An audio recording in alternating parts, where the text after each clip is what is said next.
My name's Andrew Oswald. I'm a professor of economics and behavioural science at the University of Warwick in England. My latest research is about rising distress through time in some of the advanced economies, and a lot of my work's been especially on the United States of America. A year or two ago in the American Journal of Public Health with a colleague, I published a paper showing that extreme mental distress was rising very, very strongly in the United States still, and has been rising over 20 years. I think that's of fundamental concern to the USA, but also in other countries around the world, because so often we emulate whatever was happening in America 5 or 10 years ago. It comes to the European nations.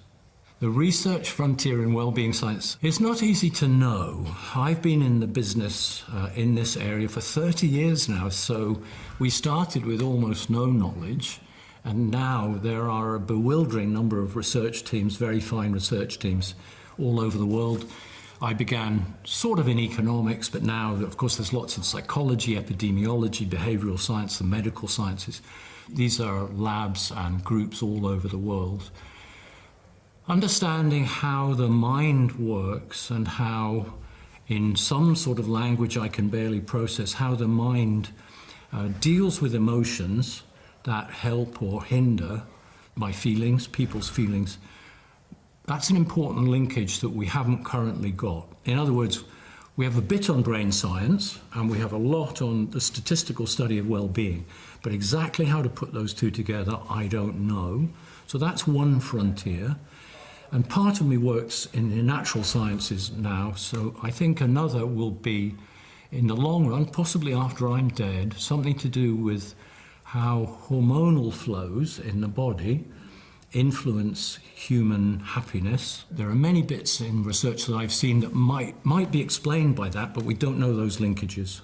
One of the very important questions that we really need to understand and we don't understand is why it really does seem to be true that there's a midlife crisis. There's evidence now across many, many countries for what these days in my research field gets described as a U-shaping happiness through life. And the bottom of the U is typically in people's late 40s. That's true for men and women. And it seems such a robust pattern in the data that I think this is a major scientific puzzle that we can't explain. The paradox, I hope it is clear to almost anyone, in people's late 40s, they're really at the height of their powers. In general, they haven't had any significant illness. They tend to be getting close to their peak earnings in life, not far off. Peak earnings tends to be around the early 50s. Very often they'll have a secure family and maybe own a house, or at least part of a house. Yet that's the low point in so many people's lives in Western society. And even worse, it's exactly mirrored by a hump in the suicide risk probability. There's a process driving human beings deep inside, maybe physiological or hormonal, something of that kind. It seems separate from the economic forces in life and can override these forces. That's an important puzzle, and really a major one creating distress that we need to understand. A good research question, and I'm often asked this, especially in public talks about the U-shaping happiness through life, is this a new phenomenon, Professor Oswald? Now, we don't have really good random samples that allow us to go back to, say, the 1950s or 1960s. We don't have that, let alone go back before the Second World War. However, for as long as I have been studying well-being data, or to put that differently, when I began, we had data from the 1970s.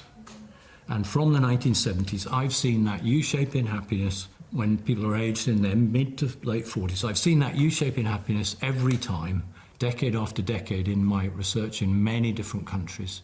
So we can't be sure it was there 100 years ago, and not really sure it was there 50 years ago, but it's been an important phenomenon for many decades. The issue of how to integrate well-being science into real policy making in countries like the UK or the US and so on, that seems like a very important issue to me, and we don't know how to do it properly yet. However, gathering data on people's feelings has a natural appeal, And you would think politicians and citizens would be extremely interested in that. So that is the first step. And we're already doing a lot of that in the United Kingdom. Some countries are following. When we see the patterns, then, of course, statistically, we can work backwards to what we think creates those different patterns for different sorts of people. And that helps us towards policy. I think the next breakthrough, the real policy revolution, will come from randomized controlled trials. If we look at the history of medicine, that's what happened. Medicine began on a small scale, then it went to what you might call observational data, looking at correlations between smoking and cancer. And then it went, of course, to a lot of randomized trials with placebos and so on. Somehow or other, we have to adapt that normal scientific methodology into doing policy interventions in a controlled way with a control group, and then use well-being scores to work out, did we really make some people happier and the control group stayed the same? I think it's a very exciting future, and really it's following the normal channel of science.